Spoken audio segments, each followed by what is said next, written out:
Алдараспан театрының жетекшісі актер Нұржан Төлендиев енді уақытта сахнада әйелін шығарды. Өнер иесі әйелінің өнер адамы екенін айтып, алдағы уақытта сахнаға шығуына қарсы емес екенін жасырмады. Менің әйелім де Райымбек Сейдметовтің шәкірті болған, өнерді бітірген, драма мен экстрада бойынша білім алған.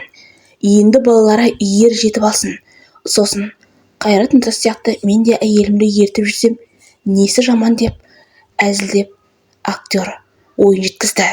Осыдан 2 жыл бұрын қызын ұзатып немере болған еді. Адамның бір қызығы бала деген. Осы сөзді бәріміздің басымызда тойды қосып отыр. Қызымыз өрісін тапты. Ода жекжатты болып жатырмыз. Немереміздің тойында отырып іздеп, анасы екеуі қуанып жатырмыз. Әке жүрегі қимайды, қызғанады, алаңдайды.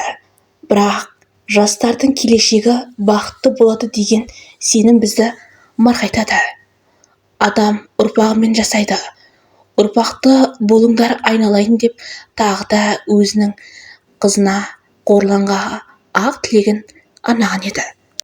Қазіргі таңда барлық танымал актерлар болсын, әзілкештер болсын, өздерінің әйелдерін танымалдыққа шақырып баймақ па, әлде бұл жай ғана жарнама ма? Жақсы әйел бойын түзеп сылақтайды. Мынаны қараңыз. Жақсы әйел бойын түзеп сылақтайды. Өз байынан басқаны ұнатпайды. Қартайғанда әйелін танымал қылу қаншалықты дұрыс және бұрыс.